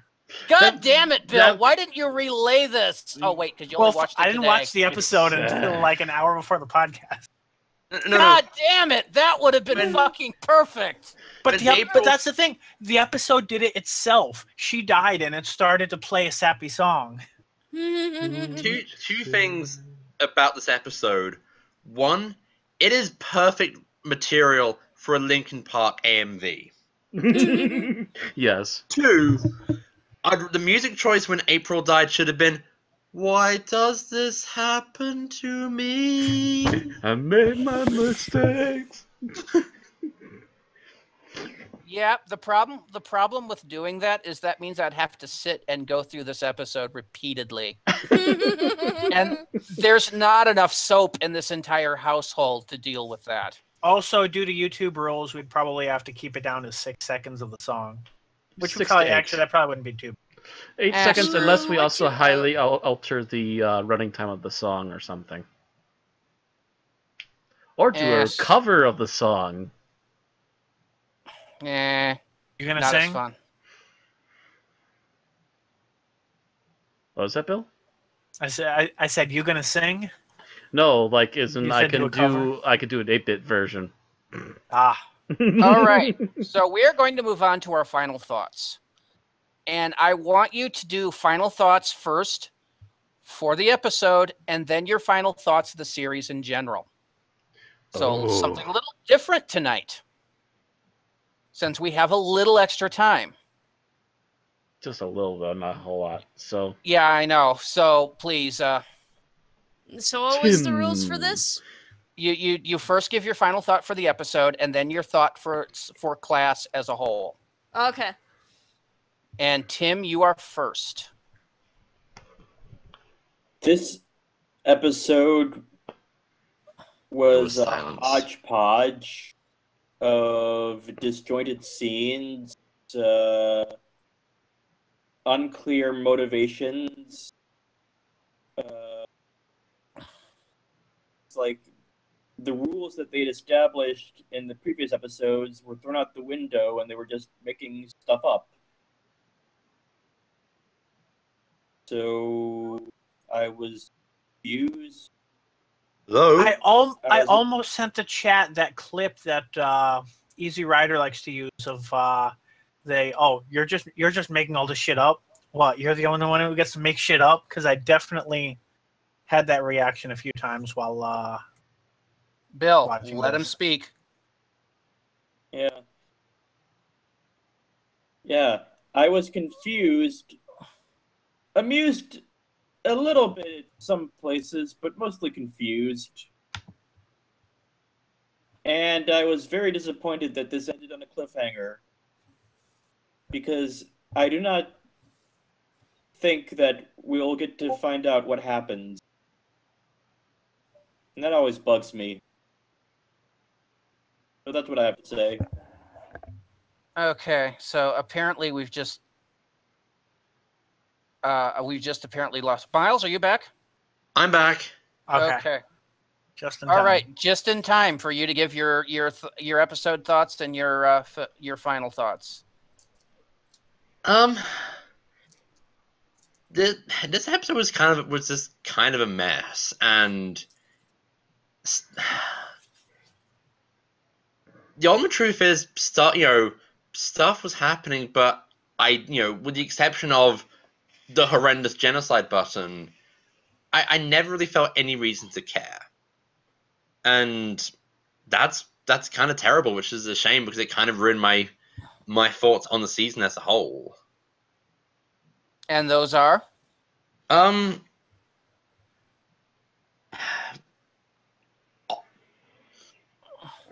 As spin-offs, as the spin-offs for Doctor Who, the only reason why I was watching the show was for the podcasts. Even back in the day, this there were some good. There were one or two good episodes, but on the whole, even if I was part of the age this show was written for, it wouldn't have been the kind of thing I was watching. It much in the same way that parts of Torchwood just felt like rewritten Angel. This felt like rewritten Buffy with none of the charm or quality. Yeah, I have to agree with you on that. Okay. Yeah. As somebody who's a big fan of Buffy, yeah, I think this has absolutely zero of the Buffy charm. It had a couple moments where it might have been a contender, but no. Or it might have been approaching, but no, nowhere near. It has none of the charm of, say, Sarah Jane Adventures, which is the closest comparison. This has none of the charm or wonder, which even in some points Torchwood has, in between all the bleakness and pterodactyls and cyberwomen. Well, even the bleakness of Torchwood was interesting at some time. My favorite episode of Torchwood is Countryside. And that's because it freaked me the hell out. The ending of Countryside, when they ask, why do you do it? Because it made me happy. I got shivers. This has nowhere near that level of quality. And even Torchwood has the moments when you just have like the old lady looking at the fish in the car and going, bloody Torchwood. Yeah. It took itself too seriously. And this is kind of a show and a concept which you can't really take it 100% seriously. Even as a Buffy clone, Buffy took itself very seriously at times, but it always, even when people criticized it for not making enough room for comedy, like in the darker seasons toward the very end, it still made room for jokes, and it still had more funny characters. It still whereas was this funny and witty, and this doesn't.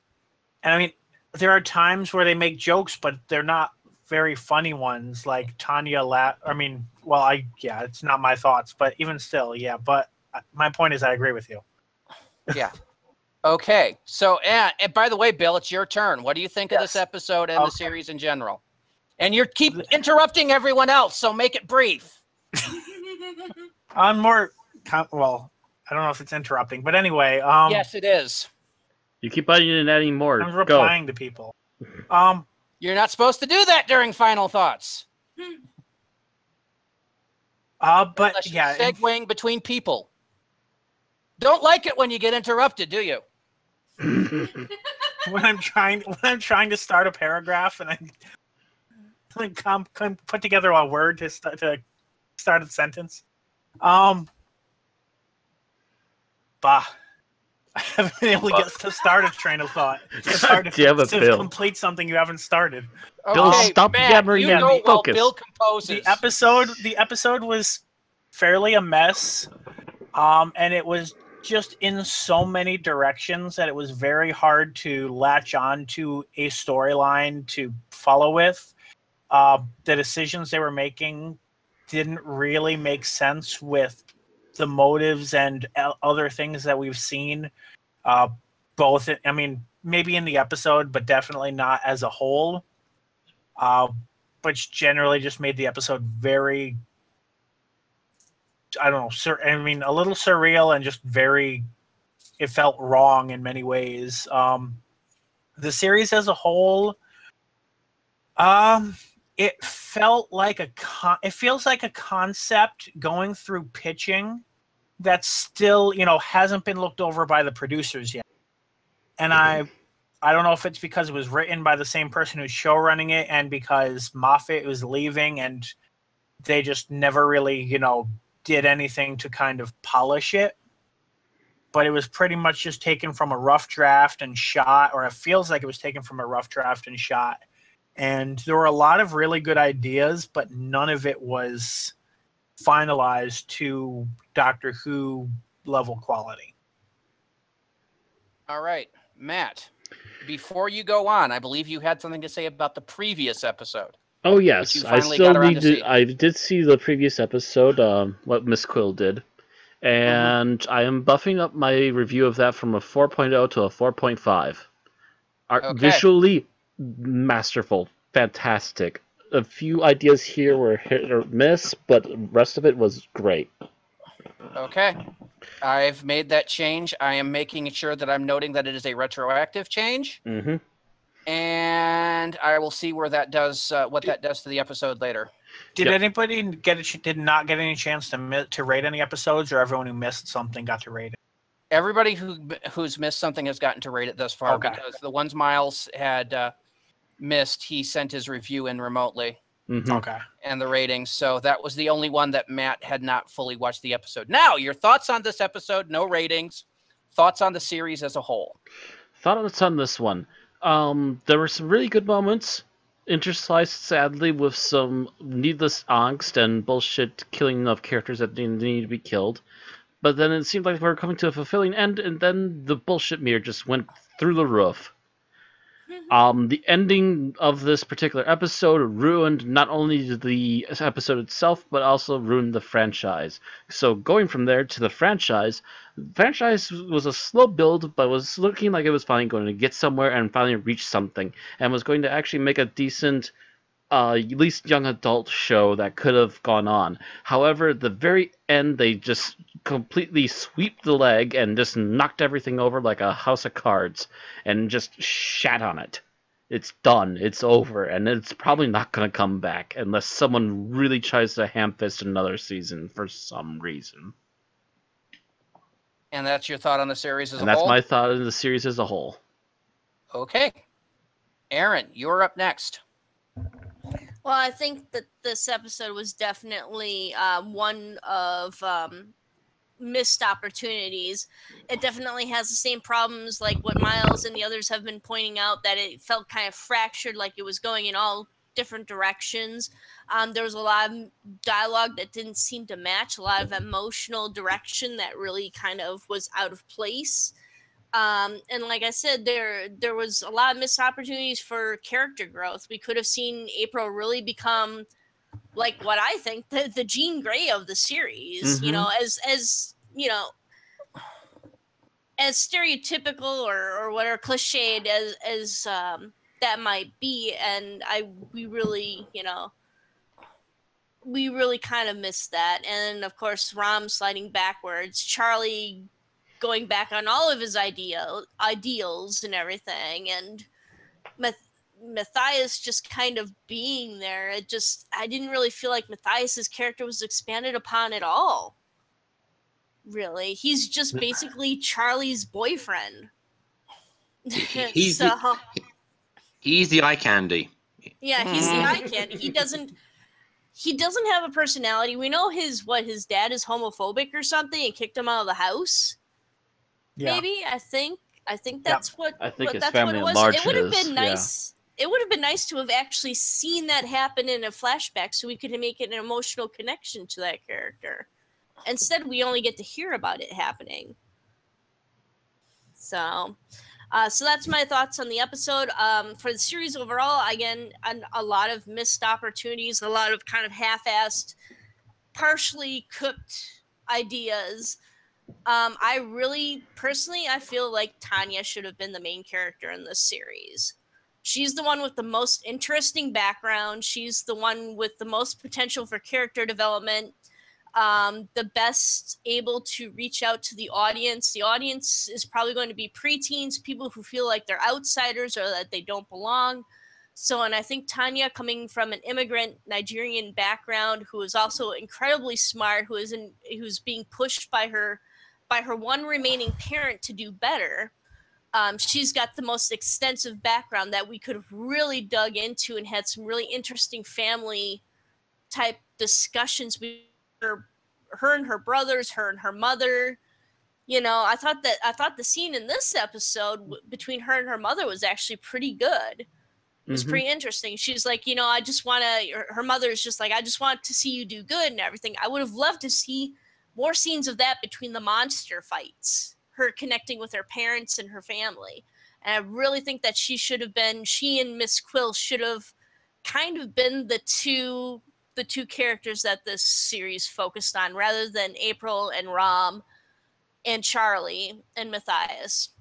You know, the dynamic between Charlie and Matthias is kind of interesting, but it could have been fleshed out more. Rom was just kind of one note, and April was very milquetoast and boring to watch. Okay, is That's that just it? my idea. Yep, that's it. Okay. So my thoughts about this episode.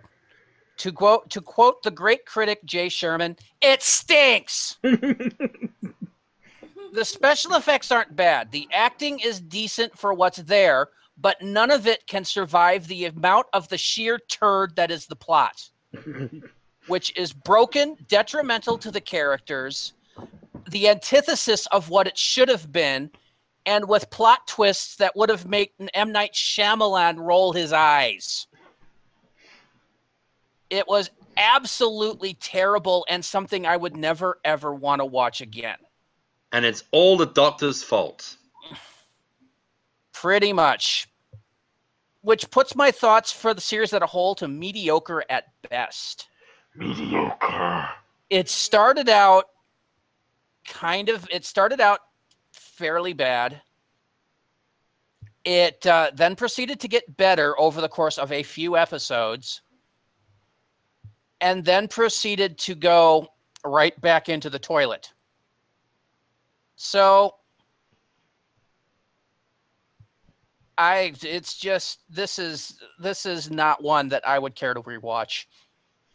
It feels like a 13 episode series that got compressed into 8 and lost something for it.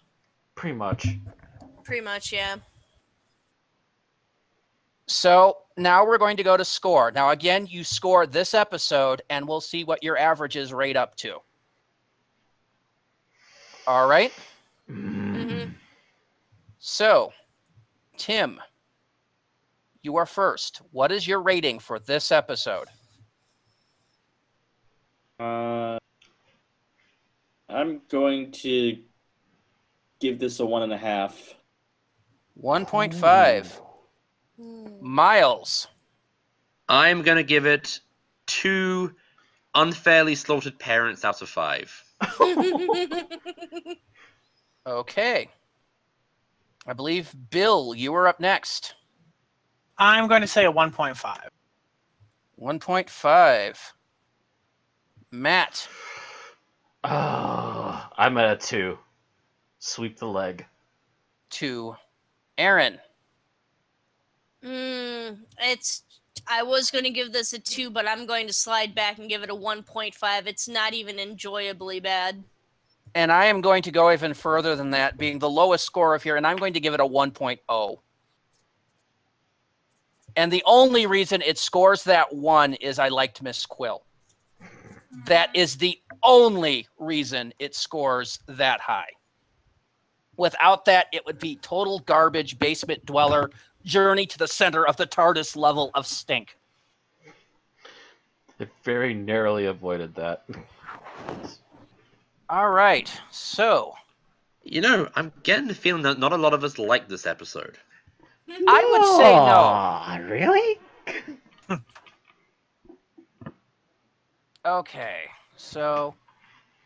At the bottom is our class averages. The bottom? Yeah. Okay. Won't that include our Big Finish averages too, or did you? No, just... I did it from cell 4 to 11. Okay. Actually, that wouldn't be or right. 4 to That's 12. I mean, 4 to 12. Five. It should be 5 to 12. 5. No. Oh, yes, shoot, right. Okay. So. Read it.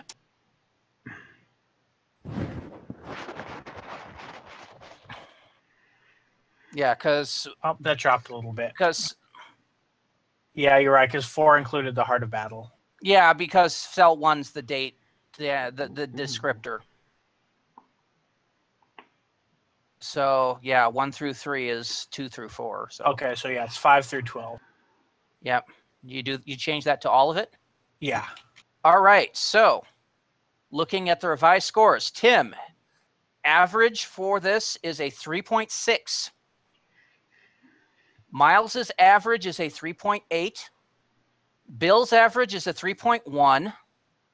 Matt's is a 3.8. Aaron's is a 3.3, and I'm also scoring at a 3.3, giving the Miles is missing the first 2 episodes, which were fairly mediocre by most of our rating. Which gives the class overall average rating by us a 3.5. Mediocre. As for class itself, or as for this episode itself, I'm going to sort the data.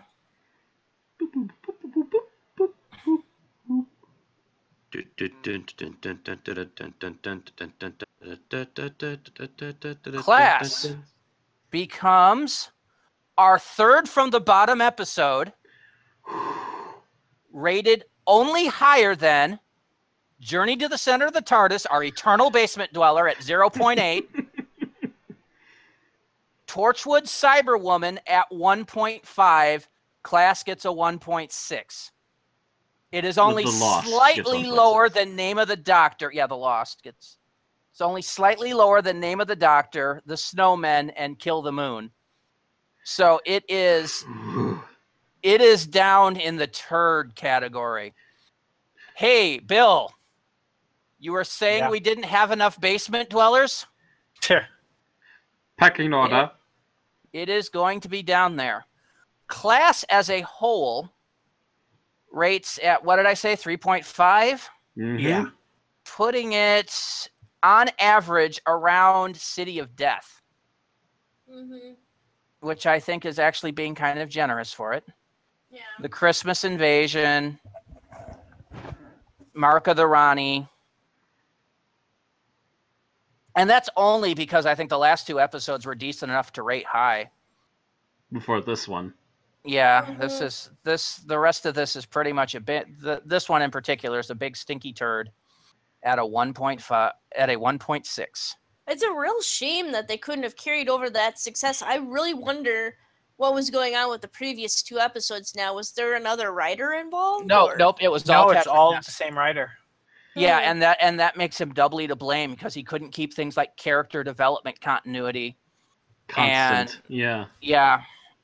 Do you think maybe Moffat was sticking his nose in on this series every now and then? I'm wondering that too, especially if with the Angels. If anything, I think the Angels were a Moffat stick-in. Mm-hmm. But anyway, we really are kind of running out of time, so that's going to cover our end for class. Bill, if you want to take us out. Yeah, well, if you like listening to us bitch about Doctor Who spin-offs and other things, please go ahead and like the video and subscribe so you can get our videos on YouTube and Twitch. You can also follow us on Facebook and Twitter for news and updates. And if you want to support us, you can head on over to patreon.com/unearthlypodcast or gofundme.com/MIBSpain. All right, and on next week's show, with class under our belts, our thoughts turn to Christmas. But we did all the Christmas episodes already. Wait, there's one more. Well, it didn't actually air on Christmas, but it happened on Christmas, and it had a bit of a Christmassy feel, with Charles Dickens even. We turn to Cardiff, 1870, in The Unquiet Dead, written by our old pal Mark Gatiss, and starring Christopher Eccleston and Billy Piper. Yay. Hey. See you all next week. Goodbye, everyone, and save the whales. Confess. Confess. Can't the whales save themselves?